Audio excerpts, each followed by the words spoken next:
Regard fixé sur la route, les gendarmes enchaînent les contrôles à Saint-Martin. Une trentaine d'entre eux étaient mobilisés la semaine dernière pour un point de contrôle à Cripplegate. La cible du jour, les 2 roues sans plaque et sans casque. Conduite sous stupéfiants, non-port du casque, manque de plaque d'immatriculation.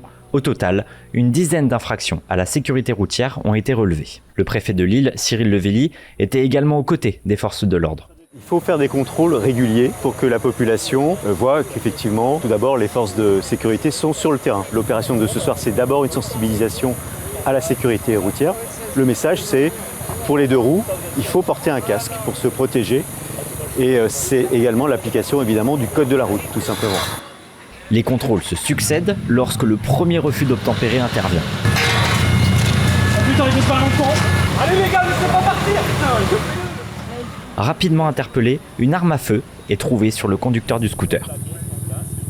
Écoutez, la suite, ça va être un placement en garde à vue.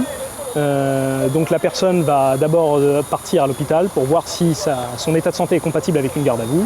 Et ensuite, il va y avoir un traitement judiciaire lié à la possession d'une arme. On s'est rendu compte que la plupart des personnes qui commettent des vols à main armée sont en scooter.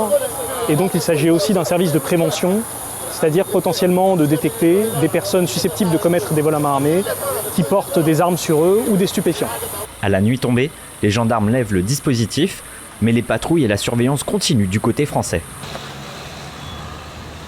On fait rue des Banques, front de mer, on revient par Hollande et après on fait Populaire. Le secret, c'est le dialogue. De toute façon, tant qu'on parle avec eux, qu'on aborde la situation calmement, qu'ils soient en infraction ou pas en infraction, on leur fait comprendre que dans tous les cas, on fait des contrôles pour leur sécurité et pas pour nuire ou leur faire perdre leur temps. Donc à partir de ce moment-là, je vais dire dans 99% des cas, ça se passe toujours bien. En un an, les blessés d'accidents de la route ont augmenté de 27%. 2 personnes sont décédées l'année dernière sur les routes de Saint-Martin.